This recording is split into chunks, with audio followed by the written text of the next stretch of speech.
बिस्मिल्लाहिर्रहमानिर्रहीम। अस्सलाम वालेकुम दोस्तों, एक नई वीडियो के साथ हाज़िर हैं। चले अपनी वीडियो स्टार्ट करते हैं। एक बहुत बड़ी अपडेट रशिया की तरफ से।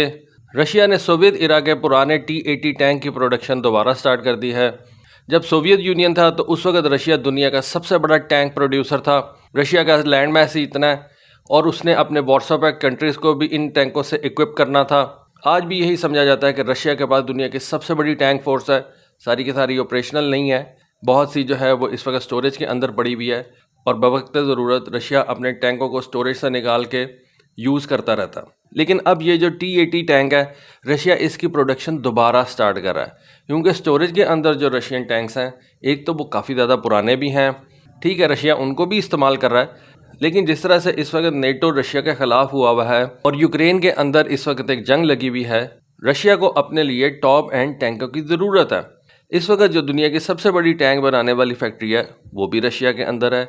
दुनिया की जो दूसरी बड़ी टैंक बनाने वाली फैक्ट्री है, समझा जाता है कि वो भी इस वक्त रशिया के अंदर ही है। जो रशिया की सबसे बड़ी टैंक बनाने वाली कंपनी है उसका नाम है यूरैल वैगनदगोव फैक्ट्री और ये यूरैल माउंटेन्स के अंदर जो है वो लोकेटेड है। लेकिन ये जो T-80 टैंक है इसको रशिया इस फैक्ट्री के अंदर तैयार नहीं कर रहा, क्योंकि ये जो दुनिया की सबसे बड़ी टैंक फैक्ट्री है यहाँ पर रशिया अपने T-90 और T-14 टैंक्स को तैयार कर रहा है। ये जो T-80 टैंक है इसको रशिया बेसिकली अपने ओमस्कमैश फैक्ट्री के अंदर तैयार करेगा। इनके नाम बड़े मुश्किल हैं, सॉरी फॉर दैट। लेकिन इस टैंक फैक्ट्री के अंदर इस T-80 टैंकों को अब दोबारा से तैयार किया जाएगा। इन T-80 टैंकों की जो प्रोडक्शन थी वो 1996 में रोक दी गई थी जब सोवियत यूनियन टूटा। उसके बाद आपको पता है कि रशिया के पास इतने ज़्यादा पैसे ही नहीं थे, तो इस वजह से रशिया ने इस T-80 टैंक की प्रोडक्शन स्टॉप कर दी। अपने T-72 टैंकों के ऊपर उन्होंने दोबारा जो है वो फोकस किया, उनकी अपग्रेडेशन की और T-72BU टैंक के ऊपर जो है वो ज़्यादा पैसा लगाया और बाद में उसी T-70BU टैंक को रशियन ने T-90 का नाम दिया। उसके बाद T-90 टैंक का भी एक एडवांस वेरिएंट तैयार किया गया।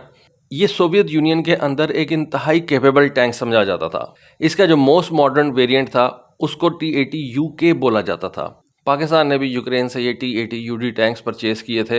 इन T-80 टैंकों को बनाने वाली जो मेन फैक्ट्री थी वो यूक्रेन के अंदर होती थी, लेकिन इन T-80 टैंकों को रशिया के अंदर भी तैयार किया जा सकता है और अब इसका सिलसिला जो है वो रशिया ने दोबारा शुरू कर दिया। T-72 टैंक के ऊपर फोकस करने का मेन मकसद ये था कि ये जो T-80 टैंक है इसकी प्रोडक्शन की कॉस्ट बहुत ज़्यादा थी, इसकी ऑपरेशनल कॉस्ट बहुत ज़्यादा थी। इस वजह से रशिया ने अपना सारा फोकस पैसे बचाने के लिए T-72 टैंक के ऊपर कन्वर्ट कर लिया और उस T-72 के अंदर से T-90 टैंक को जो है वो इवॉल्व किया, जो कि एक इंतहाई कॉस्ट इफेक्टिव सोल्यूशन था। अब जैसा कि आपको पता है कि यूक्रेन के अंदर जंग लगी हुई है, नेटो जो है वो अपनी एक्सपेंशन बड़ी तेज़ी के साथ कर रहा है। स्वीडन भी नेटो कंट्रीज़ का हिस्सा बनने जा रहा है, फिनलैंड भी नेटो कंट्रीज़ का हिस्सा बनने जा रहा है, तो रशिया और नेटो का बॉर्डर डबल होने जा रहा है। तो रशिया को तो अपनी हिफाजत के लिए ज़्यादा से ज़्यादा टैंकों की ज़रूरत है और एडवांस टैंकों की ज़रूरत है। इसी वजह से आपने ये देखा है, पाकिस्तान में तो खैर सबको ही पता लग गया है कि रशिया और सऊदी अरेबिया ने ये एक फ़ैसला किया है कि वो ऑयल की प्रोडक्शन कम करके ऑयल की प्राइस को बढ़ा देंगे और ये जो ऑयल रेवेन्यू रशिया इकट्ठा करेगा उस ऑयल रेवेन्यू को रशिया अपने डिफेंस के ऊपर खर्च करेगा। और इसी वजह से रशिया ने यह फैसला किया कि वो अपने पुराने T-80 टैंक्स की प्रोडक्शन दोबारा स्टार्ट करेगा। दो रीज़न्स मैंने आपको बताई हैं, एक तो ये कि यूक्रेन में जंग लगी हुई है, दूसरी रीज़न ये कि नेटो जो है वो अपने आप को एक्सपेंड कर रहा है। फिनलैंड भी नेटो का हिस्सा बनने जा रहा है, स्वीडन भी नेटो का हिस्सा बनने जा रहा है। इससे क्या होगा कि रशिया और नेटो का जो बॉर्डर है वो इस वक्त अगर 1000 किलोमीटर है, ये मैं मिसाल दे रहा हूँ, तो फिनलैंड और स्वीडन के नेटो कंट्रीज़ में आ जाने के बाद ये बॉर्डर जो है वो 2000 किलोमीटर हो जाएगा। तो पहले जब रशिया इन बॉर्डर्स को कदरे सेफ समझता था, अब वहाँ पे अमेरिकन फोर्सेस भी आके बैठ सकती हैं, तो रशिया को मज़ीद मॉडर्न टैंक्स की ज़रूरत पड़ेगी।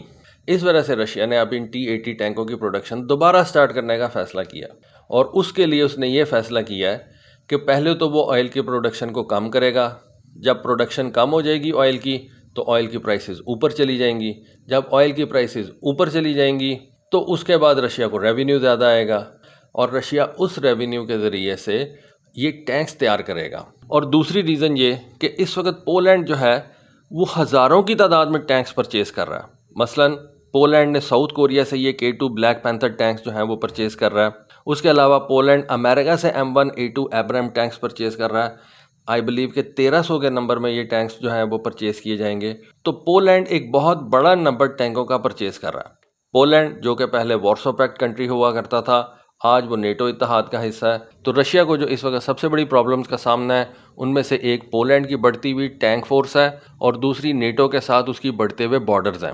अब यहाँ पर रशिया ने ये नहीं बताया कि वो इस T-80 टैंक का कौन सा वेरिएंट प्रोड्यूस करने जा रहे हैं। सोवियत इरा के अंदर जो सबसे बेस्ट T-80 टैंक बनाया जाता था वो था T-80 UK, लेकिन एनालिस्ट का मानना यह है कि अब इस T-80 टैंक को T-90M वेरिएंट के लेवल के ऊपर लेके आया जाएगा। ये जो T-90M टैंक है ये बेसिकली 2020 के अंदर रशियन इन्वेंट्री में इंडक्ट किया गया था और ये रशिया का इंतहाई केपेबल टैंक समझा जाता है। और मेरा ख्याल है कि आने वाले जितने भी टैंक्स तैयार किए जाएंगे, रशिया इस टैंक के स्टैंडर्ड के ऊपर अपने बाकी टैंक्स भी तैयार करेगा। समझा यह जाता है कि इस नए T-80 टैंक के अंदर रशिया बहुत सी टेक्नोलॉजीज़ अपने T-14 अरमाटा टैंक वाली भी इंक्लूड करेगा, जैसा कि ऑटो गन लोडर इसके अंदर रखा जाएगा। फिर ये जो नया T-80 टैंक है ये नए और एडवांस APFSGS राउंड्स जो हैं वो भी फायर कर सकेगा और दुश्मन के टैंकों का कोई भी आर्मर इन नए राउंड्स का मुकाबला नहीं कर सकेगा और ये राउंड्स दुनिया के किसी भी टैंक आर्मर को पेनिट्रेट कर सकते हैं और उस टैंक को नुकसान पहुंचा सकते हैं। और इस नए T-80 टैंक के ऊपर T-90M टैंक की तरह रेलकिट आर्मर इंटीग्रेट किया जाएगा इस टैंक की अपनी प्रोटेक्शन के लिए। जब सोवियत यूनियन ने इस T-80 टैंक को तैयार किया था तो उस वक्त यही समझा जाता था कि ये T-80 टैंक बड़ी गन्स और हैवियर आर्मर को जो है वो उठा के लेके जा सकता है। उस वक्त सोवियत यूनियन ने अपने इस T-80 टैंक के ऊपर एक दफ़ा 152 मिलीमीटर की गन जो है उसको भी इंस्टॉल किया था और उसके साथ भी इस टैंक की टेस्टिंग की थी। लेकिन फिर बाद में बाकी टैंकों की तरह 125 mm की गन्स जो हैं वो इंस्टॉल कर दी गई, जो कि T-72 टैंक्स के ऊपर इस्तेमाल की जाती हैं, T-90 और T-14 टैंक्स के ऊपर इस्तेमाल की जाती हैं। उसमें बेसिकली बात ये होती है, अगर आप सिमिलर की गन इस्तेमाल करते हैं ना, मसलन 125 mm की गन आपके तमाम टैंकों के अंदर इस्तेमाल हो रही है, तो आपकी कॉस्ट बहुत ज़्यादा बच जाती है। एक ही किस्म के राउंड्स, एक ही किस्म के शेल्स जो हैं वो आपको तैयार करने पड़ते हैं और ऐसा नहीं होता कि आप एक टैंक के लिए तो 125 mm का गोला तैयार करें और दूसरे टैंक के लिए आप 152 मिलीमीटर का गोला तैयार करें, तो वो फिर आपकी एक तो कॉस्ट भी बढ़ा देते हैं और जंग के अंदर इसके काफ़ी ज़्यादा नुकसानात भी हो सकते हैं। तो इस वजह से सोवियत यूनियन ने 152 मिलीमीटर की गन का आइडिया तर्क कर दिया था, वरना अगर वो होता तो मेरा ख्याल है कि दुनिया का कोई भी टैंक इसके आगे खड़ा नहीं हो सकता था।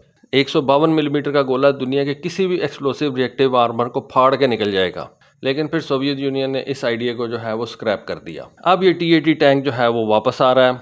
एक और बहुत बड़ी चेंज जो इसके अंदर लेके आई जाएगी, जिसके बारे में बताया जा रहा है, वो इसके अंदर गैस टरबाइन इंजन की जगह डीजल इंजन जो है वो इंस्टॉल किया जाएगा। देखिए, ये जो गैस टरबाइन इंजन होते हैं ना, इसके अपने फ़ायदे होते हैं। सबसे बड़ा फ़ायदा एक गैस टरबाइन इंजन का ये होता है कि वो कोल्ड वेदर के अंदर बेहतर तरीके से परफॉर्म करता है और उस टैंक की मोबिलिटी जो है वो भी बहुत ज़्यादा बेहतर हो जाती है। लेकिन ये जो डीजल इंजन होता है इसका अपना एक फ़ायदा होता है और वो ये कि ये आसानी से प्रोड्यूस किया जा सकता है। ऑपरेशनल कॉस्ट टैंक की जो है वो काफ़ी ज़्यादा कम हो जाती है। तो इस वजह से रशिया अब इस टैंक को मज़ीद अफोर्डेबल बनाने के लिए इसके अंदर एक गैस टरबाइन इंजन की जगह डीजल इंजन जो है वो इंस्टॉल करने जा रहा है। देखें अब इस T-80 टैंक की आने वाले दिनों में क्या शक्ल हमारे सामने आती है। तो दोस्तों, ये थी आज की वीडियो, ये थी आज की इन्फॉर्मेशन। होपफुली आपको आज की वीडियो, आज की इन्फॉर्मेशन पसंद आई होगी। कमेंट सेक्शन में अपनी राय से ज़रूर आगाह कीजिएगा। आज के लिए बस इतना ही। Thank you. अल्लाह हाफ़िज़।